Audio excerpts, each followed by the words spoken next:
भारत आपली लष्करी क्षमता सतत वाढवत आहे। या संदर्भात आज भारत आणि फ्रान्समध्ये नौदलासाठी राफेल मरीन लढाऊ विमाने खरेदी करण्यासाठी करार होणार आहे। या करारांतर्गत भारतीय नौदलाला 26 राफेल एम लढाऊ विमाने पुरवली जाणार आहेत। यामध्ये 22 सिंगल सीटर आणि 4 ट्विन सीटर ट्रेनिंग व्हर्जनचा समावेश असेल। नौदलाला पुरवण्यात येणारी ही लढाऊ विमाने भारतीय विमानवाहू जहाजे INS विक्रमादित्य आणि स्वदेशी बनावटीच्या INS विक्रांतमधून चालवली जातील।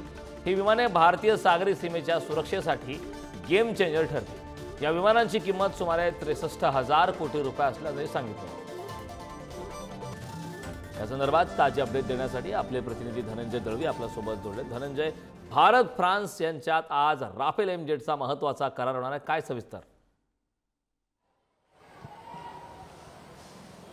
कारण खरं तर भारत आपली क्षमता जी आहे लष्करी क्षमता ही वाढवताना पाहायला मिळते आणि अशातच आज भारत आणि फ्रान्स यांच्यामध्ये नौदलासाठी राफेल एम या विमानासंदर्भात आज बैठक होते, करार होतोय आणि या बैठकीमध्ये 26 राफेल मरीन एम ही विमानं जी आहेत त्या सगळ्या संदर्भातला हा करार होईल। त्यामधले जर आपण पाहिलं तर सगळी विमानं जी आहे ती सिंगल आणि ट्विन सीटर अशी असणार आहे आणि 63,000 कोटींचा हा करार आहे।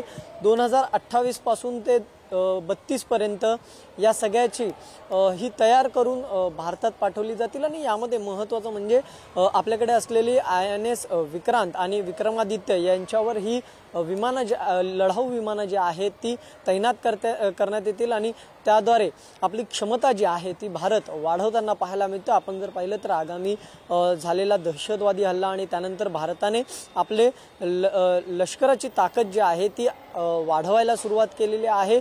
त्याचबरोबर नौदल असेल किंवा वायुदल असेल हे सुद्धा सज्ज झालेलं पाहायला मिळते। त्यामुळे चाचण्या देखील क्षेपणास्त्रांच्या चाचण्या देखील गेल्या काही दिवसांमध्ये भारताने केलेल्या पाहायला मिळाल्या। त्यामुळे एका अर्थाने आपण जर पाहिलं तर भारत आता हा करार करून आणखी आपली क्षमता जी आहे ती वाढवताना पाहायला मिळते आणि हा करार जो आहे तो आज व्हिडिओ कॉन्फरन्सिंगद्वारे होताना पाहायला मिळणार आहे भारत आणि फ्रान्समध्ये। करण, अगदी धनंजय, खूप खूप धन्यवाद या महत्त्वपूर्ण अशा माहितीसाठी। राफेल मरीन फायटर विमानाची वैशिष्ट्ये नेमकी काय आहेत ते सुद्धा आपण एकदा पाहणार आहोत ग्राफिक्सच्या माध्यमातून। सर्वात अत्याधुनिक यंत्रणेनं हे राफेल फायटर जेट सज्ज आहे। उंची 5.34 मीटर, लांबी 10.80 मीटर, रेंज 3700 किलोमीटर, वेग 2200 किलोमीटर प्रति तास, 50,000 फूट उंचीपर्यंत उडण्याची क्षमता, आश्विक संयंत्र हल्ला जहाज विरोधी स्ट्राईक क्षमता, 10 तासापर्यंत फ्लाइट डेटा रेकॉर्ड करण्याची क्षमता, 9 टन वजनाची शस्त्र वाहून नेण्याची सुद्धा क्षमता, air to air anti ship क्षेपणास्त्रांचा समावेश, मजबूत फ्रेम, लँडिंग गिअर, टेक हुल असे सुटे भाग। राफेल मरीन विमानांची खरेदीच का हे सुद्धा आपण जाणून घेणार आहोत ग्राफिक्सच्या माध्यमातून। सध्या भारतीय हवाई दलाकडे MiG-29 हे विमान आहे।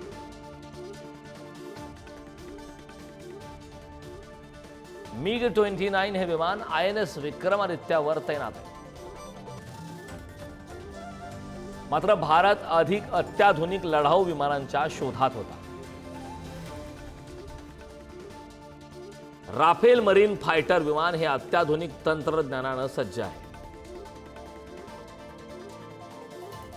राफेलवरील रडार तंत्रज्ञान, अधिक शस्त्र वाहून नेण्याची क्षमता, चांगले सेन्सर्स MiG-29 विमानापेक्षा सुद्धा चांगले। भारतीय नौदलाने आपली क्षमता वाढवण्यासाठी 57 लढाऊ विमानं खरेदी करण्याची योजना आखली होती। भारतीय हवाई दलाकडे आधीच राफेल विमान आहेत, त्यामुळे राफेल मरीन विमानांच्या उपकरणाचं प्रशिक्षण देखभाल करण्यात अडचण येणार नाही। यासाठी गोव्यात फ्रान्सच्या राफेल मरीन आणि अमेरिकेच्या बोईंग 18च्या चाचण्याही घेण्यात आल्या। 2022 मध्ये भारतानं अमेरिका आणि फ्रान्सला त्यांच्या प्रस्तावाची अंतिम मुदत वाढवण्याची विनंती केली. फ्रान्सनं यावर सहमती दर्शवली. त्यानंतर भारतासमोर राफेल मरीन खरेदी करण्याचा पर्याय. राफेल मरीन विमानं खरेदीचा करार भारत आणि फ्रान्समधील संबंध मजबूत करण्यासाठी पुढाकार.